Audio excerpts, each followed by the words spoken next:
Before we see what happens next, let us see what the other nations were doing. How were they managing with the question of evil? What did they do to solve the problem of evils in the world? In order to give balance to her accounts, Balkis Abdul Kalam had decided to visit those other nations who weren't affected by the clash of the Roman Catholic Church and the advocates of the Enlightenment movement. Let us first begin with the Hindus. Ancient Hindu sages wanted to give answer to diversity and evil. Hinduism teaches that diversity and evil are not real. They are mere maya, which means illusion. The whole universe is just one entity. There is nothing called diversity or evil in life. The universe is eternal. It has no beginning or ending. The eternal universe has one great soul called the Brahma. Due to ignorance, man thinks he is different from the universe. For example, man sees a rope and thinks it is a snake. Man's perception was ignorant, and that is why he thought the rope to be snake. Evil isn't evil. Evil is ignorance. Evil is a god called Kali. Kali is a woman. Hindus have 330 million gods. There are bandits in India who offer human sacrifice to the goddess Kali. They kidnap people and shanghai them to the goddess of evil, violence, and death, Kali. Remember the Hollywood movie, Indiana Jones and the Temple of Doom? That movie shows how the Hindu priests offer people as human sacrifices to the goddess of evil Kali. Hinduism is deeply rooted in the worship of demons through the practice of puja. Every Hindu has an idol in his house and worships it and offers prayer to it. The Bible tells us behind those idols are demons, 1 Corinthians 10, 19-20, Deuteronomy 32, 17-18.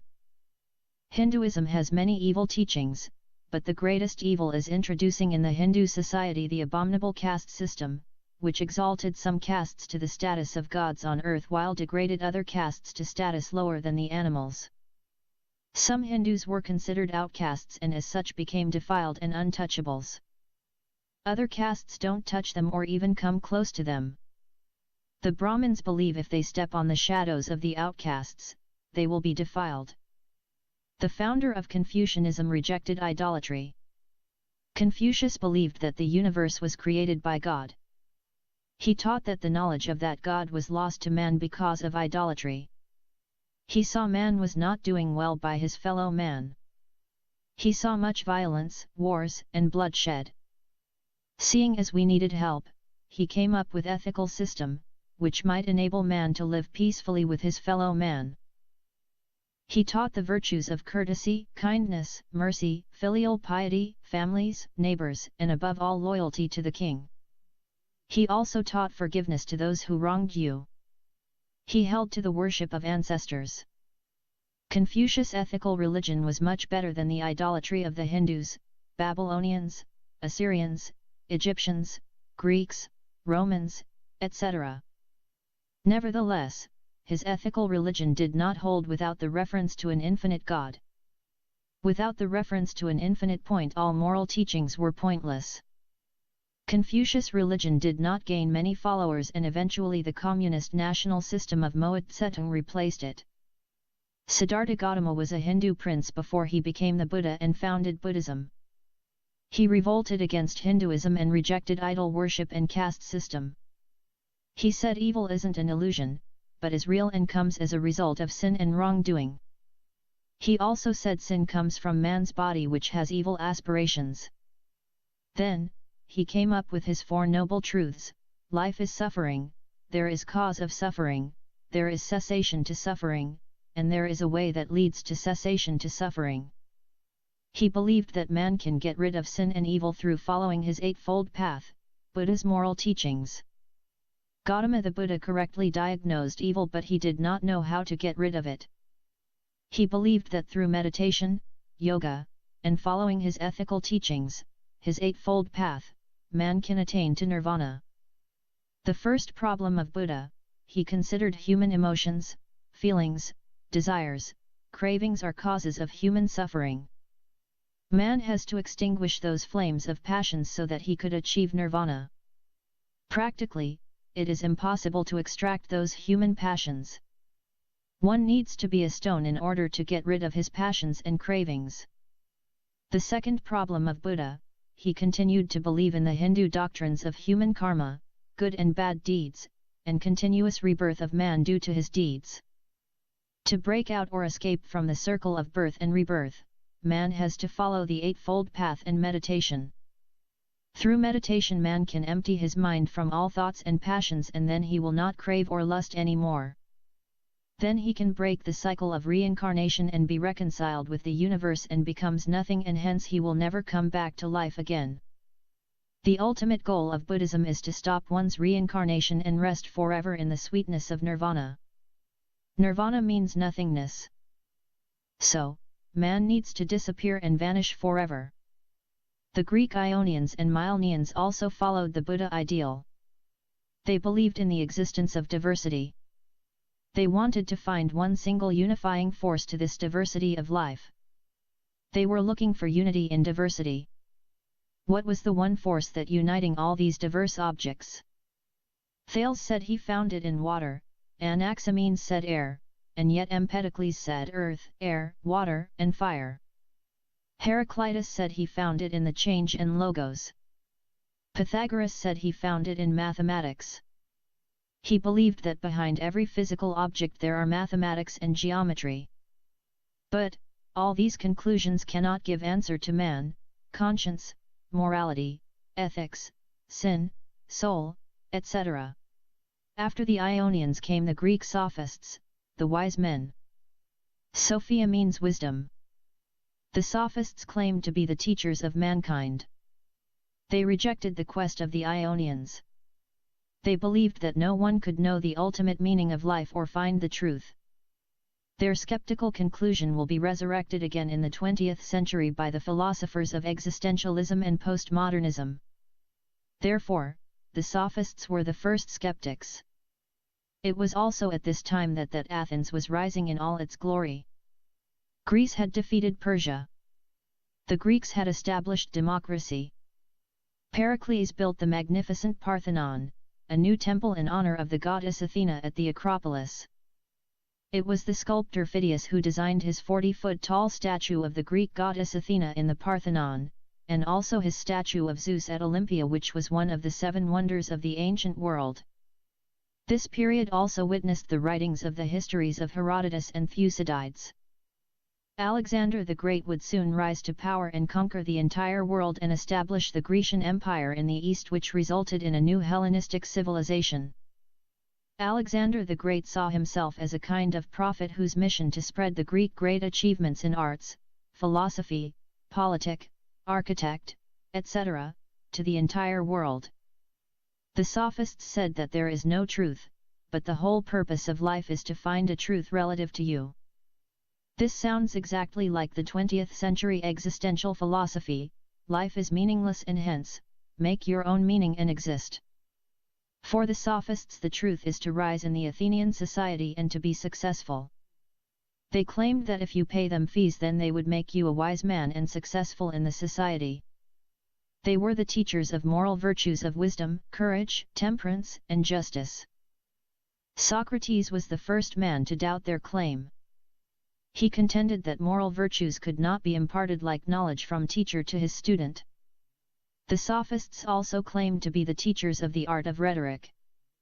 They could teach you how to argue your point no matter whether it was true or wrong and win the argument. You could make an argument of anything and you could win your point of anything. The sophists today like many lawyers and politicians. The sophists invented the art of sophistry, a subtle, tricky, superficially plausible, but generally fallacious method of reasoning. They were traveling teachers. They said they were the teachers of mankind. Wherever they went, they took young men and then schooled them in logic, debate, and rhetoric. They taught them how to argue their points and win and rise in the Athenian society and become great statesmen, politicians, judges, businessmen, etc. Some of them taught that might makes right. This evil idea was eventually picked up by Nietzsche. Only the rich youth could offer to pay their fees and learn their so-called virtues. Socrates was considered to be the last of the sophists and the first philosopher. He was called by his student Plato the first philosopher in the world. Philosopher means a lover of wisdom. He was a big break. He started a new worldview. He had student called Plato and another student called Aristotle. He rejected the claim of the sophists and argued that there is truth and it can be obtained by human reason. His conclusion will become the main goal of the philosophers of modernity and the Enlightenment thinkers who made human reason their idol, through which they believed they could obtain the absolute truth without the aid of God. According to Socrates, both the Ionians and the sophists were wrong. There is an ultimate truth and the purpose of man in life is to find that absolute truth. Such truth, when is found, can give answer and meaning to the question of man, morality, good, ethics, and the whole purpose of human existence. Socrates believed that man's quest is to find the highest ultimate good and to emulate that goodness. He flatly rejected the sophists' ideal that moral virtues could be taught. He studied the ways man could acquire virtue. Socrates believed that if he can accurately define virtue, then he can divine how it is acquired. Does man obtain the virtues through teaching, practice, habit, or inheritance? He doubted that man could acquire virtues through teaching. In all the dialogues of Plato, Socrates was trying to find an answer to that important question. His philosophical system centered on virtues, morality, and the glory of man. He believed that there is something above man that gives meaning to man's life. He did not call it God, but reasonable understanding of the goodness of man. Many youth believed Socrates and began to question the traditional Greek values and ethics. Athens put Socrates to death because they believed that he threatened the social order by stirring up the teenagers. Athenian society believed that Socrates was corrupting the youth through his philosophy, which led them to rebel against the accepted traditions and moral standards of their city-state. He advised the youth to reject all their previous teachings and through human reason to find the highest good. The Athenians put Socrates to death, giving him hemlock to drink. Socrates believed that there was life after death, and when you die you enter into this highest good. He was succeeded by Plato and Aristotle. Plato developed the teachings of Socrates into a huge philosophic system. He was the founder of the first school of philosophy, which came to be known after his death, Platonism. He also was the founder of the first public school in the world, which he named, the Academy. Many young men came to study in his school. One of his students, Aristotle, disagreed with many of his conclusions and created his own philosophical system, which developed into another school of philosophy, called Aristotelianism. Those Greek thinkers, Ionians, sophists, and philosophers, did not go into the idolatry of the Assyrians and Babylonians, which made them barbarians and evil. Plato believed that every physical object is just a mere shadow of a perfect form. A dog is the shadow of the perfect form of dogness, and a horse is the shadow of horseness. Man is a shadow of the perfect form of manhood. Those perfect forms were universal. Plato believed that the soul of man has innate ideas of the good life. It existed before and picked up knowledge about good and ideals of life, and it is the purpose of man to discover that knowledge in his soul. And that is why man wants to live a good life, and that is why the soul is trying to live a civil life and form a moral society. He believed that human body was corrupted and it is the source of evil. The soul of man must achieve the highest good of love, beauty, honesty, hospitality, kindness, and all the other moral virtues of self-control, courage, wisdom, justice, etc. These moral virtues have to be our guiding forms in pursuing the moral and good life. But, one must watch his body because it hates, lusts, gravitates to all kinds of vices. This creates conflict between the soul and the body. This is known as Platonic dualism. Aristotle disagreed with the Platonic forms. According to him, the essence of the physical object, the form, is in itself. Plato believed that the perfect forms exist somewhere above the physical world, which in actuality is a mere copies or shadow. The unchanging and perfect forms of Plato were given by the philosophers after him various names, forms, essences, ideas, universals, etc. Medieval philosophers believed that the planets and stars were the perfect forms of Plato. Such belief continued until Galileo refuted it. Aristotle believed that the ideas are not to be found up there. There are no perfect forms above man. People who followed Plato used to think that the planets and stars are the perfect forms of which the physical objects are just imperfect shadows. Aristotle said the forms are not up there, but they are in the physical objects themselves. A horse has the form or the essence of horseness in it. A man has the essence of man in him. A single man is not an imitation of an ideal and perfect form of manhood somewhere above him. We can see a small dog, big dog, black dog, red dog, fat dog, slim dog, but the essence of all is dogness. The essence of each species is the same but the accidents differ. The same thing can be said about human beings, animals, birds, fishes, and all creatures. What makes each species alike or otherwise is the form or essence. Plato said look up for the form, Aristotle said look down for the essence. The former said it is above it and the latter said it is in it. But, both philosophers believed in the existence of such thing called form or essence. Aristotle left the academy after the death of Plato. He was invited by Philip II of Macedon to come to his place and tutor his son, Alexander the Great.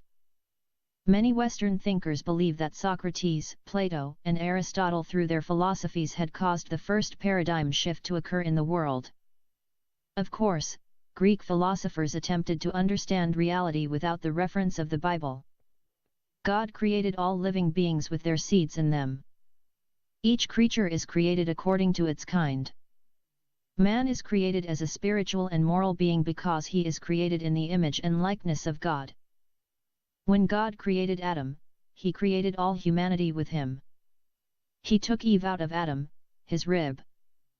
The creation of the animals, insects, birds, fishes, and every creeping thing is done once and for all, and all their seeds are created with them. God created the universe and everything in it in 6 days. In those 6 days, God created time, space, heaven, earth, water, air, trees, plants, rocks, stars, planets, animals, birds, fishes, and humans. God created one man and one woman, and at the same time he created all human beings in Adam. When Adam sinned and fell, all his posterity sinned and fell with him. Wherefore, every human being is born a sinner, Genesis 1, 24-27, 3, 1-7, Romans 5, 12. Science uses the term species and the Bible uses the word kind, Genesis 1, 21-25. Man alone has been created in the image and likeness of God, Genesis 1, 26. Aristotle was the first philosopher to coin the word science, and he was the one who started to put all things in genus, species, genres, etc. He wrote on zoology, botany, physics, astronomy, among others. His philosophy and writings on science led many Western thinkers to consider him infallible. Some considered his writings to be divinely inspired by God. They called him the prophet of science. One medieval thinker said God has not created man and left it for Aristotle to make him wise man. Plato and Aristotle were considered to be the greatest philosophers of all time. The English mathematician and philosopher, Alfred North Whitehead said, "All the writings of Western philosophers are footnotes for the philosophy of Plato." Socrates, Plato, and Aristotle are considered pagan prophets. The Church accepted the writings of Plato and allowed St. Augustine to use his philosophy to justify the Christian dogmas. Nonetheless, the Church banned the writings of Aristotle. This ban would be lifted up after many centuries, and St. Thomas Aquinas would use Aristotelian writings to justify other important Church dogmas such as Christ's presence in the Eucharist, the doctrine of transubstantiation. Aristotle created a huge dictionary of science. He also wrote extensively on morality and ethics.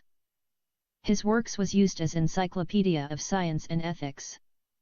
He believed that the world was started by a prime unmoving mover. He understood that this world has to have a beginning and the one who started it has to have no beginning. He called the first entity that put the universe in motion the first cause, the prime mover, the unmoving mover, and by that he meant God. The ultimate good of Plato and the prime unmoving mover of Aristotle would be interpreted later on by St. Augustine and St. Thomas Aquinas as the God of the Bible. While the Greeks were reaching out and trying to understand the ultimate cause of the universe, Israel fell in idolatry and God raised to them the prophets Amos, Habakkuk, Micah, Isaiah, Jeremiah, and Joel. They called on the nation to reject their idols and return back to the true God. The prophets were calling for a return to the revelation of God in the Bible. The Romans conquered the Greeks and adapted Plato and Aristotle. Greek became the universal language through the Roman conquests and expansion. Judea also came under Roman rule. The Jews were waiting for God to send his Messiah to free them from the bondage of Rome. The Apostle Paul wrote, "But when the fullness of time came, God sent forth his Son, born of a woman, born under the law." Galatians 4:4-5. The Jews, with their concept of monotheism and the Old Testament scriptures, with scores of prophecies regarding the Messiah, had prepared the way. The Greeks had provided a language that was the most precise instrument for the conveyance of human thought the world had ever known. The Romans had given humanity a time of peace and marvelous transportation and communication systems. God fulfilled his promise to Abraham that in his seed, Christ, all the nations of the earth will be blessed, Genesis 22:18. He also fulfilled his promise that the seed of the woman would crush the serpent's head, Genesis 3:15. The incarnation of God into the planet took place at the right time. The Savior was born in the city of David, Bethlehem, and when he was 30 years old he made himself publicly known. "For unto you is born this day in the city of David a Savior, which is Christ the Lord," Luke 2:11. His baptism by John the Baptist, beginning of his ministry, his teaching, his elevation of man through his teaching, his mighty miracles evidencing the fact that he is divine, his healing of man as the source of doing away with evil and the fall, his casting out evil spirits, dying unto absolute justice for the sin of man, dying and raising again, his raising in time and space and conquering sin and death, having fully satisfied the justice of God. Through him we have victory over sin, evil, and death. His ascending into glory and offering man justification until his second return and making all things right and new. No one will know God unless God reveals himself to him. God revealed himself to one single nation which became his chosen nation. Israel alone knows the truth because they have the Bible. Jesus came first to his own, the Jews, but his own rejected him. Then, the gospel is offered to the Gentiles. The promise of God that made at the Garden of Eden the seed of the woman will crush the serpent head is fulfilled. The promise of the seed of Abraham will be blessing for all the families of the earth is fulfilled in Jesus Christ. With that the sixth dispensation of grace began. This great truth became fountain of blessing to the entire world. The Gentiles were in idolatry, intellectual quest, moral quest, but no one of them knew the truth or could possibly have known God. Jesus is the way to God, he is the truth, he is the life, and no one can know God except through him, John 14:6. He is God in human form. The ultimate truth was the quest of the philosophers, but none could find it through human wisdom. Jesus said to the Jews, "You shall know the truth and the truth shall set you free," John 8:32. After 15 centuries man would put his Bible aside, Descartes, and turn to the Greek philosophy and try to find the truth without God. Philosophy, the love of wisdom, was the invention of Plato, who was influenced by his teacher Socrates. His student Aristotle developed and immortalized philosophy. Before those three Greek thinkers there was nothing called philosophy. None of the other nations had ever invented such system of seeking human wisdom. The Church used it to justify its dogmas, during which time it became a handmaiden for its theology. When that goal achieved, the Church banned Greek philosophy. The Muslim Moors of Spain preserved the writings of Plato and Aristotle through the works of Avicenna and Averroes. For over 1,000 years, after the death of the last Church philosopher Saint Augustine, the West remained free from the influence of the Greek philosophy. The Greeks began to come back to the Western life first through the Greek arts, which resulted in the Renaissance. Being emboldened by the Reformation, the Renaissance paved the way for the resurrection of the ancient Greek philosophy. It began by the rationalism of Descartes, which refuted by the empiricism of John Locke. Then came David Hume, who cancelled both schools. It was the skepticism or agnosticism of Immanuel Kant which salvaged half-junks from both schools and gave room to the quest of science and ethics, but shut the door forever on human possibility of knowing the ultimate truth behind the universe. Why there is something rather than nothing. Who am I? Where have I come from? Where will I go when I die? Kant said, although human mind was haunted by these ultimate questions of existence, nature is not furnished it with the ability to answer them. Back to the sophists, knowledge of the truth is impossibility for human reason. The Enlightenment thinkers, Rousseau, Voltaire, and Nietzsche, who were not philosophers as such, employed Kantian skepticism and wreaked havoc in the West. They wanted to strip everything from its religious concept and give it secular definition. They vehemently attacked religion, especially Christianity. Nietzsche said, now we know there is no God, then why should we still hold unto those outdated antiquated Judeo-Christian virtues of love, mercy, and kindness? According to him, the greatest human doom was the Judeo-Christian worldview. He believed that those foolish religions held us back for thousands of years. He called priesthood priestcraft. He taught that man should rise through his reason and assert himself in nature. Man is the king of the beasts, the civilized nations should move forward and destroy the uncivilized nations and savages.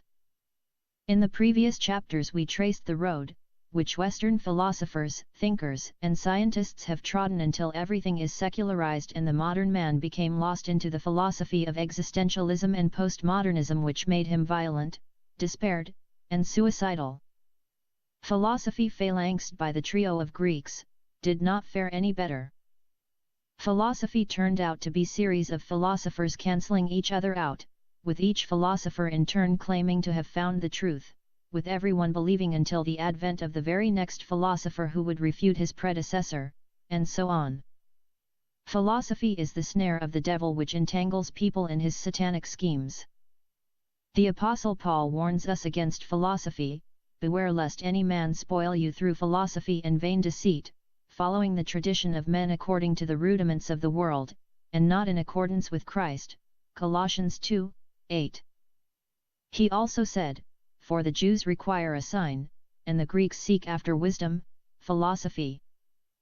But we preach Christ crucified, unto the Jews a stumbling block, and unto the Greeks foolishness, but unto them which are called, both Jews and Greeks, Christ the power of God, and the wisdom of God. 1 Corinthians 1:21-24. God doesn't discourage man from seeking after wisdom, but what the Greeks were seeking was not wisdom. They were trying to find the truth without the aid nor reference to God. They groped in darkness and reached out for the ultimate truth without the Bible. The devil always takes advantages of human curiosity and entices and captures people into his web of deceit. Philosophy is like the Medusa of Greek mythology, who appears from afar as appealing, attracting, and tempting fair maiden, but up close she is the serpent-headed monster whose hideous appearance turns men into stone. No one should think that he is smart enough that he can escape her snare. Through philosophy, religion, and science, Satan has deceived humanity throughout the centuries. Science was started by Christians, but the Enlightenment commandeered it and Charles Darwin turned it against God. The Bible does not contradict science nor discourage its pursuit as long as it is meant to honor God and help man. There is good and useful science, and also there is false and harmful science. The devil uses false scientific theories such as evolution and Big Bang to convince millions of people that God doesn't exist and the entire universe came out of nothing. Through false religions, Satan also deceives billions of people and convinces them that they are worshipping the true God when in fact they are worshipping him by proxy. We have answers from the Bible to all questions and quests of man. Why there is something rather than nothing, because God created the universe. Why there is diversity, because God is one and Trinity, unity in diversity. Why there is evil, evil happened in time and space when Lucifer rebelled and when man sinned and fell. Evil is not Maya, illusion, or a goddess, Kali, it is not ignorance, but it is real. We have answer for man's dignity and morality, because he is created in the image of God. We have answer for right and wrong. God created man with conscience, the ability to act morally and intellectually. We have genuine knowledge of the physical world through our mind and senses. My mind, because it is created in the image of God, can stand outside of the physical world and can come to conclusion about the physical world and about the spiritual world. My mind is not a physical entity like the rest of my body.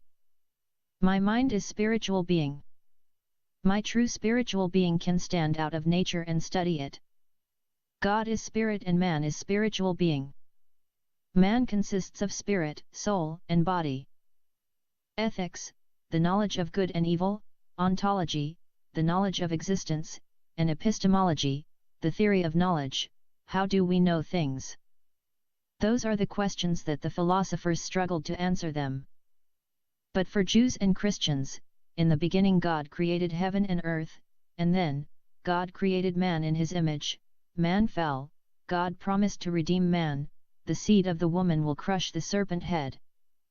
Redemption is provided when the Son of God entered the human race through his incarnation and death on the cross atones for the sins of the world. Christ's first coming brought the sixth dispensation of grace, also known as the age of the Church, and his second coming will bring the seventh and last dispensation of the kingdom or the millennium, 1,000 years, when he will rule the whole world. Revelation 20, 1-10. Before his second coming there are two important occurrences: the rapture of the Church, 1 Thessalonians 4, 16-17, 1, 10, Ephesians 3, 1-10, and it will be followed by the 7 years of the Great Tribulation, Revelation 6, 17. During the 1,000 years of the millennium or kingdom of Christ, God will remove hostility from nature and humans and animals will dwell together in perfect peace. The wolf also shall dwell with the lamb, and the leopard shall lie down with the kid, and the calf and the young lion and the fatling together, and a little child shall lead them. And the cow and the bear shall feed, their young ones shall lie down together, and the lion shall eat straw like the ox. And the sucking child shall play near the cobra's den, and the weaned child shall put his hand into the viper's nest.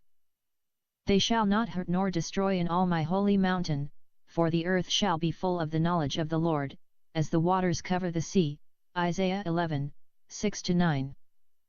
There will be no more wars between nations, and he shall judge among many people, and rebuke strong nations afar off, and they shall beat their swords into plowshares, and their spears into pruning hooks. Nation shall not lift up a sword against nation, neither shall they learn war any more. Micah 4, 3. This verse is hanging on the door of the United Nations, but it will not be fulfilled until the second return of Christ, when he will inaugurate his 1,000 years reign. There will be no more false prophets, false religions, false gods, and false teachers of humanisms. The Lord will be terrible unto them, for he will famish all the gods of the earth, and men shall worship him, every one from his place, even all the isles of the heathen. Zephaniah 2, 11. The dispensation of grace or the church age began on the day of Pentecost, over 2,000 years ago, and will end with the rapture. After the rapture will begin the 7 years of the Great Tribulation, which will end with Christ's second coming to the earth and establishing his kingdom for 1,000 years, the dispensation of the kingdom. The followers of replacement theology who replaced Israel with the Church deny 3 important teachings of the Bible. The Roman Catholic Church, the Orthodox Church, and some Protestant churches, have rejected 3 important facts: 1. Deny the rapture, 2. do not believe in the restoration of the nation of Israel, and 3. Deny the literal reign of Christ in his earthly kingdom in the world for 1,000 years. In conclusion, man cannot know the ultimate truth by himself. He cannot know the origin of the universe, his existence, the question of evil and sin, morality, meaning and purpose of his life, and the means of his salvation except God revealed them in the Holy Bible. Those nations who still follow man-made religions are in darkness, ignorance, confusion, chaos, wars, abuse, etc.